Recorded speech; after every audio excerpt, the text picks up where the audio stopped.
Welcome everybody to Hanging with Zach. I'm your host Zach Klug, and we're here at North Nation Studios. And with me in the studio today are professional sports analysts Nick Fry, hey, Garrett Linn, what's up, guys, and Trey DeGarmo. Hey, everybody. Today we'll talk about Super Bowl 52, the NBA, and college basketball. So let's go ahead and jump right in. But before we dive deep into Super Bowl 52, do you guys have any opening thoughts on the game? Well, I just want to give a quick shout-out to Eagles head coach Doug Peterson. He has done a tremendous job with this team. It seemed before he came in, they were kind of stuck in a hole of mediocrity after Chip Kelly left. They were 7-9 for 3 straight seasons. And then he comes in, and they come off, and they fire on all cylinders this season, going 13-3, getting the 1 seed in the NFC, and getting their way to the Super Bowl. And they really did a great job of overcoming adversity whenever Carson Wentz went down. He was in the MVP race. He goes down. Nick Foles comes right in, and it seems like they didn't even lose a step as they got to the Super Bowl and obviously won. Nick Foles played great, and I think Doug Peterson led his team all the way. He did a great job. Yeah, good stuff, Trey. On the other hand, the Patriots, the clear favorites going into the Super Bowl, even as far as the Eagles even calling themselves the underdogs. You guys all saw the math, I assume.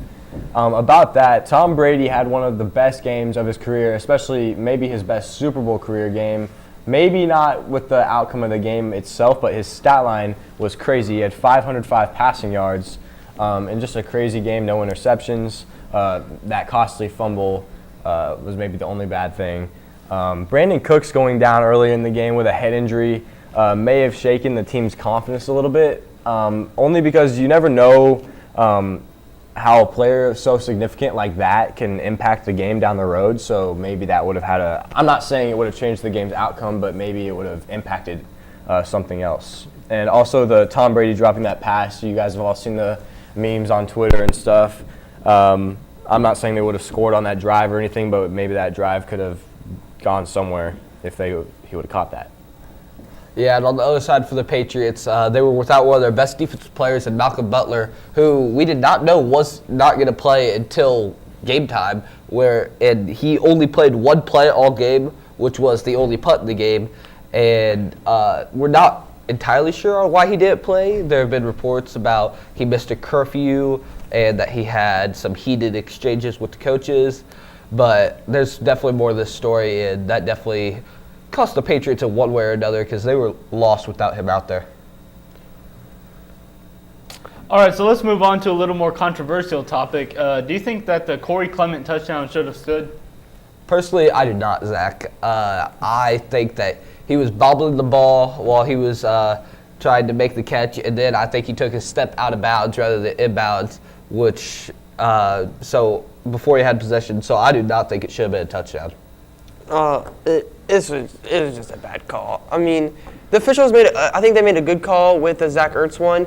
He established himself as a runner after taking 2 steps and didn't lose possession until he'd already crossed the pylon, so it was a touchdown. But on this one, Coleman, he never really had possession of the ball. I don't really think he had 2 feet in. It just shouldn't have been a touchdown. Yeah, I agree with you both. Still photos that were released after the game even show that his foot was on the white out-of-bound line at the point of contact to the turf. So along with that, the ball wasn't even secured yet, so there's no way it could have been a touchdown. Just an all-around bad call.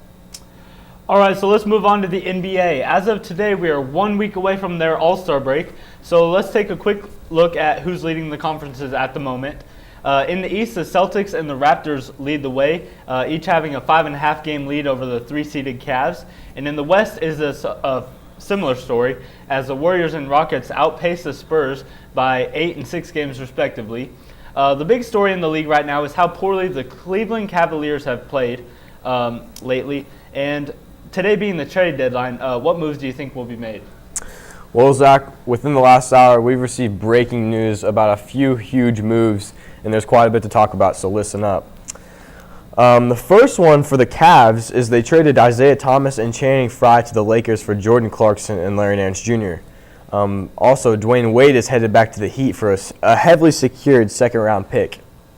Along with that, the Cavaliers have acquired Rodney Hood and George Hill in a 3-team deal with the Jazz and Kings. In that deal, they sent Iman Shumpert and a 2020 second-round pick via the Heat to the Kings. On the other hand, Sacramento acquires Joe Johnson from Utah, who gets Jay Crowder and Derrick Rose. I know that's a lot to process, but what do you think about all that, Garrett? Well, obviously the Cavs were very aggressive at the trade deadline, which they need to be having no momentum of lately, besides last night's huge game-winning shot by LeBron James. But personally, I think they did really well at the trade deadline. The one move that I do not agree with whatsoever is the D Wade to the Heat for a heavily secured second-round pick. Like, he's a great bench player for the Cavs, and to get basically nothing back in return just doesn't make sense to me. Yeah, this move really shook me up because I thought I had this figured out, but nope, this just shook my whole world. I knew they were going to make some moves, but I didn't know it was going to be to this extent. But I think that the first trade they made, sending Isaiah Thomas and Channing Frye to the Lakers for Jordan Clarkson and Larry Nance, I thought that was a wonderful trade for the Cavaliers. Not a good trade for the Lakers, though. But getting rid of Isaiah Thomas, who has just kind of been a cancer to their team, they have an under 500 record since he started playing back in the starting lineup.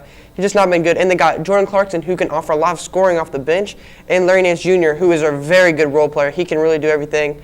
And then I don't really understand the D Wade to the Heat for the heavily secured second-round pick. That just doesn't really make a lot of sense to me.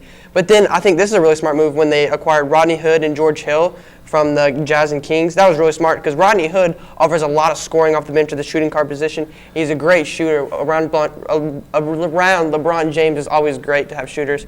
And George Hill is a really good role-playing point guard. So, I mean, I think those are good trades. All right, so now let's move on to the college level. College basketball is moving towards the second half of their season. We have seen top prospects like Marvin Bagley, Trae Young, and DeAndre Ayton show out this season and lead their teams to many victories. With all that being said, none of their teams have been number one, as Villanova has dominated the season, spending more time in the one slot than any other team. With all this excitement, who do you guys think will win the championship?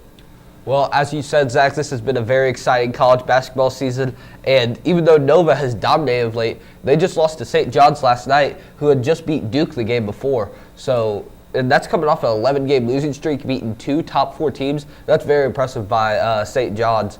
But even though Nova has dominated this year, I believe that the Duke Blue Devils will win the championship because, to me, they're the most talented team. Marvin Bagley, to me, is the best player in the country. Grayson Allen can make some big shots for them when they need it. And I just think as they get older throughout the season, they're going to be very, very good come March. Yeah, I like the Duke pick. They have a lot of talent team, but I have to go with Michigan State. They're just a very good team. They're one of the hottest teams in basketball right now. They've won 7 straight. They have an overall record of 23-3. They're the 4th-ranked team in the nation right now. They have one of the best coaches in the country in Tom Izzo, and they seem to be going far every single year, and I think that this is the year that they're going to go all the way. I'm going to keep it short and sweet. Bill Self and the Jayhawks. Mic drop. All right, well, thank you for joining us on the show today. Thank you, Nick, Trey, and Garrett, for coming on the show. Make sure to tune in next week for another episode of Hanging with Zach.